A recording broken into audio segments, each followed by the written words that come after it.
ആരിലൊക്കെ share ചെയ്ത് തരുമ്പോഴത്തേക്കും സമയം ഉണ്ടെങ്കിലും ജസ്റ്റ് ഒന്ന് നോക്കാറുണ്ട്, പിന്നെ നമ്മുടെ പണിക്ക് പോകാറുണ്ട്. അത്രേ ഉള്ളൂ. അത്രേ ഉള്ളൂ. ചില കോമന്റ്സ് ഒക്കെ കാണുമ്പോൾ വിഷമം വരിക അങ്ങനത്തെ ഇതൊന്നും ഇല്ല? ഇല്ല, വിഷമം വരുന്നതെന്ന് വെച്ചാൽ നമ്മൾ ചെയ്യുന്ന ഒരു നല്ല കാര്യത്തിന് വേറെ രീതിയിലോട്ട് വളച്ചൊടിക്കുമ്പോൾ മാത്രമേ വിഷമം വരാറുള്ളൂ. അല്ലാതെ നമ്മൾ പറയുന്ന കാര്യങ്ങളെ വളച്ചൊടിച്ചുകൊണ്ട് ട്രോൾ ആക്കുമ്പോഴത്തേക്കും we just don't care about it. അങ്ങനെയാണല്ലേ? അവരവരുടെ പണി നോക്കുന്നു, അവരുടെ ഭക്ഷണം ഉണ്ടാക്കുന്നു, നമ്മൾ നമ്മുടെ കാര്യങ്ങളുമായിട്ട് ഹാപ്പി ആയിട്ട് പോകുന്നു. അത്രേ ഉള്ളൂ. രശ്മിക്കും അങ്ങനെ തന്നെയാണ്. ഞാൻ ഏറ്റവും കൂടുതൽ കേട്ടിട്ടുള്ള കമന്റ് ആണ്, നിങ്ങൾ രണ്ടുപേരും എങ്ങനെ സെറ്റായി, നിങ്ങൾ രണ്ടുപേരും ഇങ്ങനെ ഇത്ര ഒരേപോലത്തെ വൈബായി എന്നുള്ളതാണ് ഞാൻ ഏറ്റവും കൂടുതൽ കണ്ടിട്ടുള്ള കമന്റ്. ശരിക്കും എങ്ങനെയായിരുന്നു? നിങ്ങൾ രണ്ടുപേരുടെ അറേഞ്ച് മാരേജ് ആണോ? അല്ല, ലവ് മാരേജ് ആണ്. ലവ് മാരേജ് ആണ്. ബട്ട് അതാണ് എല്ലാവരും ചോദിക്കുന്നത്, നിങ്ങൾ രണ്ടുപേരും എങ്ങനെ ഓരോ കാര്യങ്ങൾക്ക് സെയിം പെർസ്പെക്റ്റീവ് ആവുന്നുള്ളതാണ്. മേ ബി ലൈഫിൽ ഒരു 11 വർഷമായി ഞങ്ങൾ റിലേഷനിൽ തുടങ്ങിയിട്ട്. അപ്പോൾ ആ ഒരു 10ാം ക്ലാസ് സമയം തൊട്ട് ഒരുമിച്ച് ഞങ്ങൾ പ്രശ്നങ്ങളെയൊക്കെ അഭിമുഖീകരിച്ച് ഒരുമിച്ച് ഫൈറ്റ് ചെയ്ത് വന്നുകൊണ്ടാവാം ചിലപ്പോൾ ഒരേ വേവ് ലെങ്ത് ഉള്ളത്. പക്ഷെ ഞാൻ ചോദിക്കട്ടെ, ഈ ആൾക്കാരൊക്കെ ഇങ്ങനെ പറയുന്നത്, ചിലർ പറയുന്നു നിങ്ങൾ ഒരു പ്രശ്നം കാണുമ്പോൾ അത് റിയാക്ട് ചെയ്യുന്നതാണ്, പക്ഷെ ചിലർ പറയുന്നത് അത് അറ്റൻഷൻ സീക്കിങ്ങിന് വേണ്ടിയിട്ടാണെന്ന്. ശരിക്കും എന്താണ് സംഭവം? ഒരു പ്രശ്നം വരുമ്പോൾ ഞങ്ങൾക്ക് റിയാക്ട് ചെയ്യാനുള്ള ഗട്സ് ഉള്ളതുകൊണ്ട് ഞങ്ങൾ റിയാക്ട് ചെയ്യുന്നു. എല്ലാവരും റിയാക്ട് ചെയ്യണമെന്നില്ലല്ലോ. ഇപ്പൊ ഞങ്ങൾ റിയാക്ട് ചെയ്തുകൊണ്ട് അവിടെ ഒരു സൊല്യൂഷൻ ഉണ്ടാകുവാണെങ്കിൽ അത് വേറൊരാൾക്ക് കൂടെയാണ് ഹെൽപ്ഫുൾ ആകുന്നത്. ഓക്കെ. നിങ്ങൾ റിയൽ ലൈഫിൽ എങ്ങനെ, ലൈക് വീഡിയോസിൽ നമ്മൾ കാണുന്നുണ്ട് നിങ്ങൾ സ്ട്രോങ് ആയിട്ട് നിങ്ങളുടെ ഒപ്പീനിയൻ പറയുന്നുണ്ട്, റിയൽ ലൈഫിൽ നിങ്ങൾ ഇങ്ങനെ തന്നെയാണ് നിങ്ങൾ ഇങ്ങനെ പറയാം? അതായത് ഞങ്ങളൊരു കണ്ടന്റിന് വേണ്ടിയിട്ടോ അല്ലെങ്കിൽ മറ്റുള്ളവരുടെ മുമ്പിൽ പ്രസന്റ് ചെയ്യാൻ വേണ്ടിയിട്ടോ ഞങ്ങളുടെ ഒരു പ്ലസന്റ് ഫേസ് കൊണ്ടുവരാറില്ല. ഞങ്ങൾ എങ്ങനെയാണോ ആ ഒരു സാഹചര്യത്തിൽ അത് മാത്രമാണ് വീഡിയോയിൽ ഡോക്യുമെന്റഡ് ആവുന്നത്. വേറൊരു സംഭവം ഉണ്ടായിരുന്നു, നിങ്ങൾ ഹോട്ടലിൽ നിന്ന് ഫുഡ് കഴിക്കുന്നത് അത്ര നല്ലതല്ലെന്ന് പറഞ്ഞിട്ട് KFC-യിൽ ഇരിക്കുന്ന ഒരു ഇത് കണ്ടു എന്ന് പറഞ്ഞ കുറെ പേര് അതിന് റിയാക്ട് ചെയ്തിട്ടുണ്ട്. അത് നിങ്ങൾക്ക് ഒരു ക്ലാരിഫിക്കേഷൻ കൊടുക്കാനുണ്ട്? അത് കൊടുക്കാം. രണ്ടുപേരും അത് പ്രിപ്പയർ ആയി വന്നേക്ക്. KFC-യുടെ വീഡിയോ കുറെ നാള് മുമ്പുള്ളതാണ്. ഞങ്ങള് ഇപ്പൊ പുറത്താണെങ്കിലും ഞങ്ങൾ തൃശ്ശൂരാണെങ്കിലും വർക്കിന്റെ ബേസിൽ ദൂരത്തൊക്കെ പോകാറുണ്ട്. അപ്പൊ ഞങ്ങൾക്ക് എപ്പോഴും വീട്ടിൽ നിന്ന് ഫുഡ് കഴിക്കാൻ പറ്റില്ല, മിക്കവാറും പുറത്തുനിന്നായിരിക്കും കഴിക്കുന്നത്. ഇവനെ കണ്ടാൽ പറയത്തില്ലെന്നേ ഉള്ളൂ, പക്ഷെ ഇവന് കൊളസ്ട്രോൾ ഉണ്ട്. അപ്പൊ മാക്സിമം ഞങ്ങൾ പുറത്തുനിന്നുള്ള ആഹാരം കുറച്ചിട്ട് വീട്ടിലെ ആഹാരം കഴിക്കാൻ അങ്ങനെ ഒരു പ്ലാൻ ഇട്ടു. അതിന്റെ ബേസിസിലാണ് ആ ഒരു വീഡിയോ എടുത്തത്. അപ്പോൾ ഞങ്ങൾ പുറത്തു പോയപ്പോഴത്തേക്കും ഒരു നേരത്തേക്കുള്ള ആഹാരം ഞങ്ങൾ വീട്ടിൽ നിന്ന് കൊണ്ടുവന്നു. അത് ഞങ്ങൾ കാറിൽ ഇരുന്ന് കഴിച്ചു. ഞങ്ങൾ പുറത്തുനിന്ന് കഴിക്കത്തില്ലെന്നും പറഞ്ഞിട്ടില്ല, പുറത്തുനിന്ന് കഴിക്കുന്നത് ദോഷമൊന്നും പറഞ്ഞിട്ടില്ല.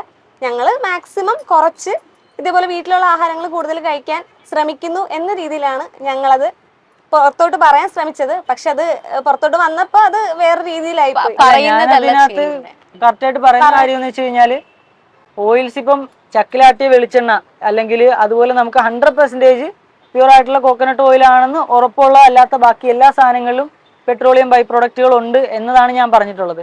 ഇനി നമുക്ക് നെക്സ്റ്റ് ഒരു സെഗ്മെന്റിലേക്ക് പോവാം. ഇത് നമ്മൾ കുറച്ച് സീരിയസ് ടോപ്പിക്സ് ഒക്കെയാണ് സംസാരിച്ചത്. ഇനി കുറച്ചൊരു ഫണ്ണി എന്ന് പറയാം. Okay, complete ഫണ്ണാണ്. സോ നിങ്ങൾ ഈ കമന്റ്സും അതൊക്കെ മറന്നേക്ക്. ഓക്കെ, മനസ്സറിയാം എന്നാണ് ഈ സെഗ്മെന്റിന്റെ പേര്.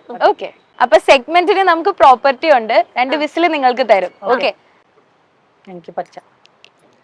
ഓക്കെ, അപ്പൊ ഇത് എങ്ങനെയാന്ന് വെച്ചാൽ ഞാൻ ക്വസ്റ്റ്യൻസ് ചോദിക്കും, നിങ്ങൾ അങ്ങോട്ടും ഇങ്ങോട്ടും തിരിഞ്ഞിരിക്കണം, നിങ്ങൾ അങ്ങോട്ടും ഇങ്ങോട്ട് ഐ കോണ്ടാക്ട് ഒന്നും പറ്റില്ല. ഓക്കെ, അവിടെ തിരിഞ്ഞിരുന്ന് ഞാനൊരു ക്വസ്റ്റ്യൻ ഓർ സ്റ്റേറ്റ്മെന്റ് എന്താണേലും പറയും. അത് നിങ്ങൾക്ക് എന്ത് ഉത്തരമാണ് പറയാനുള്ള 1 സെക്കൻഡ് പോലും സമയം തരില്ല. വിസിൽ അടിക്കണം.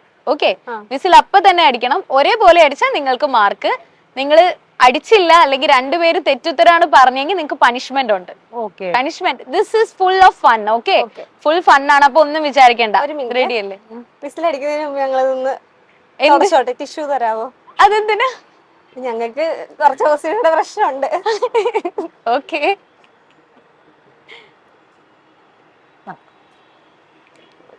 നിങ്ങൾക്ക് 2 പേർക്കും അങ്ങനെ കുറച്ച് വൃത്തിയുടെ നിർബന്ധം ഉണ്ടല്ലേ? ഓക്കെ, ടിഷ്യൂ ഉള്ളായിരുന്നു. ഉള്ളത് ഷെയർ ചെയ്യാം. ഓക്കെ,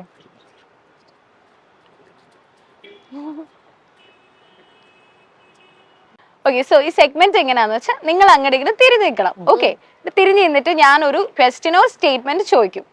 അപ്പൊ യെസ് ആണെങ്കിൽ നിങ്ങൾ വിസിൽ അടിക്കണം, നോ ആണെങ്കിൽ ചെയ്യണ്ട. ഇത് 2 ഒരുമിച്ച് ചെയ്താലാണ് നിങ്ങൾ ഇതിൽ വിജയിക്കുക. നിങ്ങൾ ഒരാൾ വിസിൽ അടിച്ചിട്ട് ഒരാൾ തെറ്റിപ്പോയ പണിഷ്മെന്റ് ഉണ്ട്. ഓക്കെ, ഓക്കെ, അപ്പൊ റെഡി അല്ലേ? സോ ഫസ്റ്റ് അങ്ങോട്ട് ഇങ്ങോട്ട് നോക്കരുത്, അങ്ങനെ തിരിഞ്ഞു നിന്നു. ഇത് ഫുൾ ഫണ്ണാണേ. സോ ഒരു സീരിയസ്നെസ് ഒന്നും പിടിച്ചിരിക്കണ്ട, ഫുൾ ഫണ്ണാണ്. തുടങ്ങുവാണേ. തിരിഞ്ഞിരിക്കും, രോഗത്തിൽ തിരിഞ്ഞിരിക്കും. ഓക്കെ, സോ എസ് ആണെങ്കിൽ വിസിൽ അടിക്കണം. നോ ആണെങ്കിൽ വേണ്ട. കംപ്ലൈന്റ് സ്റ്റാർ എന്ന ഫൺ ടൈറ്റിൽ കിട്ടിയതിൽ സന്തോഷമുണ്ട്.